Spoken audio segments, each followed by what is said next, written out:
नमस्कार दोस्तों, लोकतंत्र प्रेस में आप सभी का एक बार फिर से बहुत बहुत स्वागत है। और आज मैं आपको बताने जा रहा हूं कि किस तरीके से सोशल मीडिया पर नेताजी सुभाष चंद्र बोस के बारे में एक षड्यंत्र चल रहा है।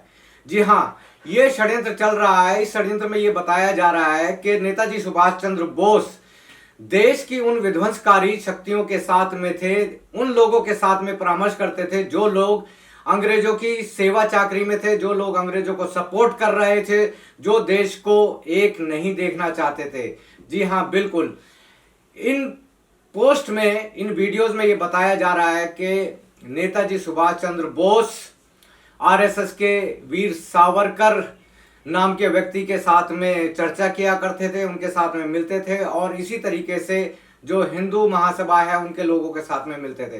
दोस्तों, ये बात सरासर गलत है। नेताजी सुभाष चंद्र बोस ने कभी भी ऐसे लोगों को अपने मुंह नहीं लगाया, बल्कि पास में भी नहीं फटकने दिया। ऐसे लोगों के जो देश से गद्दारी के सबूत हैं वो मेन स्ट्रीम मीडिया में भी पब्लिश हो चुके हैं। किस तरीके से ये वीर सावरकर अंग्रेजों को माफीनामे लिखते थे। दोस्तों, हमारे पास में एक वीडियो आया है जो कि इन सब चीजों का खुलासा करता है और उससे आपको पता भी चल जाएगा कि नेताजी सुभाष चंद्र बोस कभी भी इन लोगों के साथ में नहीं थे। इन लोगों का काम है देश में भ्रामक तथ्यों को फैलाना। जैसे कि आपने इससे पहले भी देखा होगा कि सबसे पहले इन लोगों ने शिवाजी को चुना। शिवाजी को ये बताने लगे कि वो एक हिंदूवादी शासक थे, वो हिंदुओं के समर्थन में थे, जबकि ऐसा बिल्कुल भी नहीं है।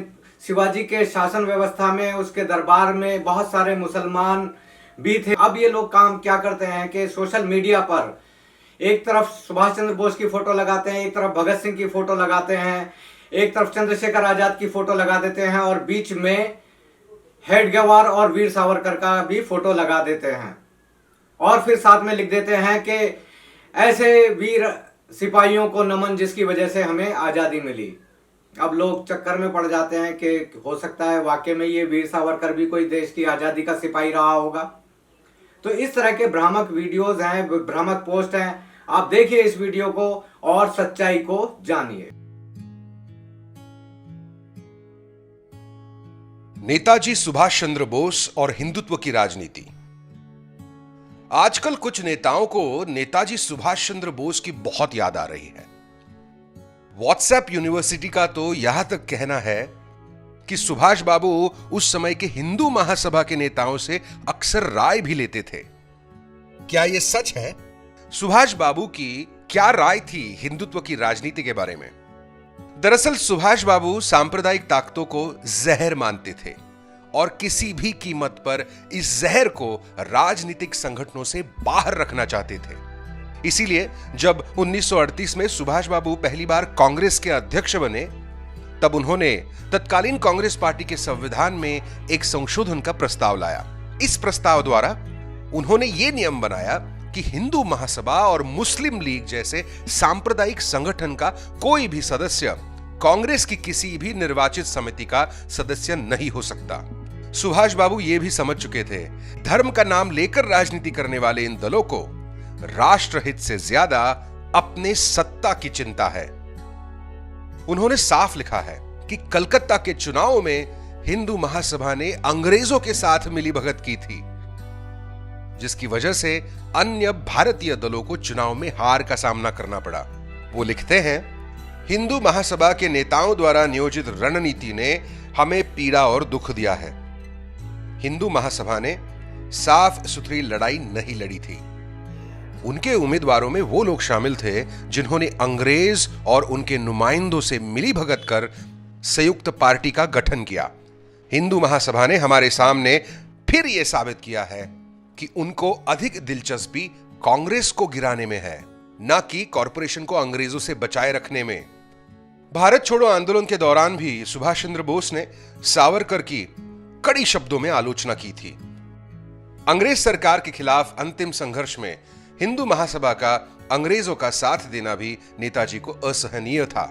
एक तरफ गांधी जी, कांग्रेस और देश के आवाम ने भारत छोड़ो आंदोलन छेड़ा था और दूसरी तरफ सुभाष चंद्र बोस आजाद हिंद सेना बनाकर ब्रिटिश भारत पर बाहर से आक्रमण शुरू करने की तैयारी में थे। इसके ठीक विपरीत सावरकर ने तो हिंदू युवाओं को ब्रिटिश सेना में भर्ती होने का आदेश देकर सीधे अंग्रेजों की मदद करने का काम किया।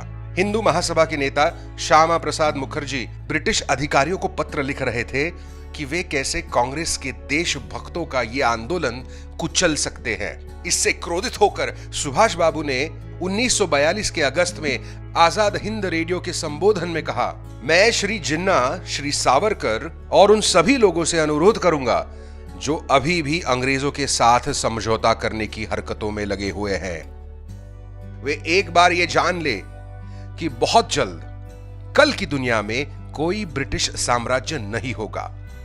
आजादी की लड़ाई में भाग लेने वाले सभी व्यक्तियों और दलों को कल के भारत में सम्मान का स्थान हासिल होगा, लेकिन ब्रिटिश साम्राज्यवाद के समर्थकों को हमारे उस स्वतंत्र भारत में कोई स्थान नहीं होगा। सुभाष बाबू ने हमेशा एक पंथ निरपेक्ष भारत का सपना देखा और उसके लिए अपने तरीके से संघर्ष किया। आज भारत की स्वतंत्रता को 70 साल होने के बाद हम इन जहरीली सांप्रदायिक ताकतों को फिर एक बार पनपते हुए देख रहे हैं। आज नेताजी सुभाष चंद्र बोस जिंदा होते तो हमसे क्या कहते? यकीनन नेताजी वही बात दोहराते जो उन्होंने 12 मई 1940 को बंगाल के झारग्राम की सभा में भाषण देते हुए लोगों से कहा, हिंदू महासभा ने वोटों की भीख मांगने के लिए अपने हाथों में त्रिशूल लिए सन्यासियों को तैनात किया है। त्रिशूल और भगवा वस्त्र दिखते ही हिंदुओं के सिर श्रद्धा से झुक जाते हैं। इस तरह धर्म का गलत फायदा उठाकर हिंदू महासभा ने राजनीतिक अखाड़े में प्रवेश किया है। ये धर्म को अपवित्र करना है, इसकी निंदा करना सभी हिंदुओं का कर्तव्य है। इन गद्दारों को राष्ट्रीय जीवन से दूर हटाओ, उनकी बात कभी मत सुनो। ये था नेताजी सुभाष चंद्र बोस का कहना।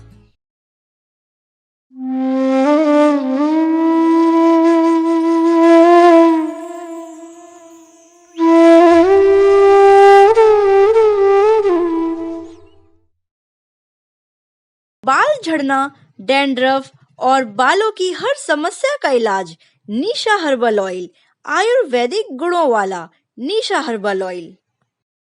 कोरोना के संकट काल में घर बैठे करें स्वरोजगार की पढ़ाई।